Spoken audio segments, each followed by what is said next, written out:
السلام علیکم، welcome to haunted centre. تمام ویڈیو اپڈیٹس کے لیے ہانٹڈ سینٹر کو سبسکرائب کر کے بیل نوٹیفیکیشنز کو آن کر لیں۔ آپ ہماری ویڈیوز کو زیادہ سے زیادہ شیئر اور لائک بھی کر سکتے ہیں۔ کہتے ہیں کہ جب کوئی انسان مر جاتا ہے تو اس کے مردہ جسم کو زیادہ دیر تک اکیلا نہیں چھوڑنا چاہیے۔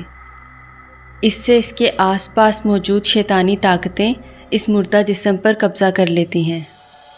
اسی سے متعلق ایک سچی اور خوفناک کہانی آپ کو سناتے ہیں۔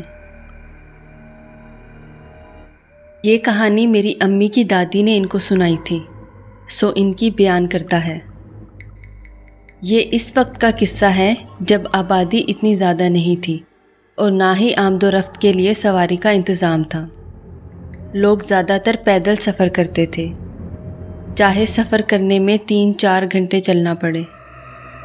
ہمارے گاؤں کی ایک لڑکی کی شادی ہمارے ہی گاؤں میں ہوئی تھی، مگر اس کا شوہر رشید ساتھ والے گاؤں میں زمینوں پر کام کرتا تھا، اس لیے وہ اپنے سسرال کے بجائے اپنے شوہر کے ساتھ دوسرے گاؤں میں رہنے لگی۔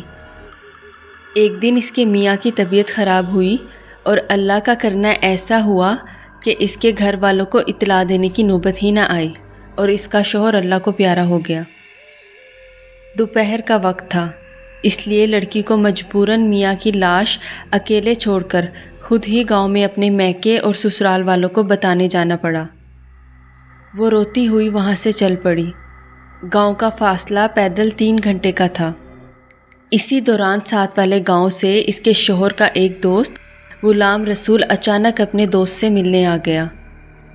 غلام رسول نے گھر کے دروازے پر پہنچ کر اسے آواز دی تو رشید اندر سے بولا، آ جاؤ اندر ہی ہوں میں۔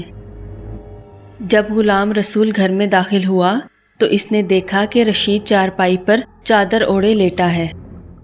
غلام رسول نے پوچھا، کیا بات ہے، خیریت ہے نا؟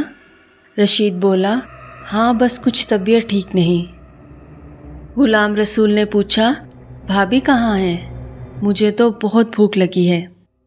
رشید نے کہا، گاؤں گئی ہے، روٹی بنا کر گئی ہے، تم بیٹھو میں تمہیں کھانا دیتا ہوں۔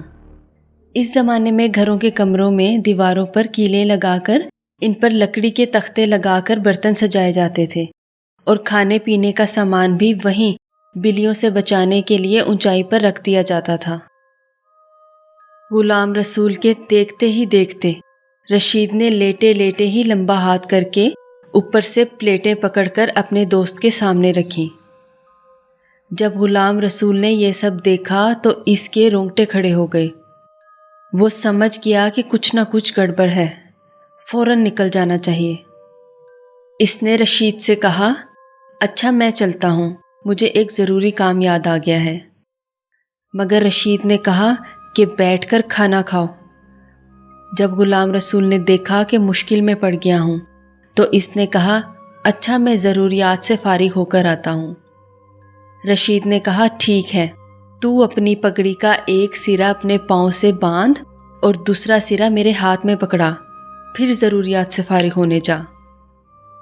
مجبوراً غلام رسول کو ایسا ہی کرنا پڑا۔ جیسے ہی وہ کمرے سے باہر آیا، اس نے اپنی پگڑی کا سرا اپنے پاؤں سے کھولا اور باہر کی طرف دوڑ لگا دی۔ کافی دیر تک وہ بھاگتا رہا۔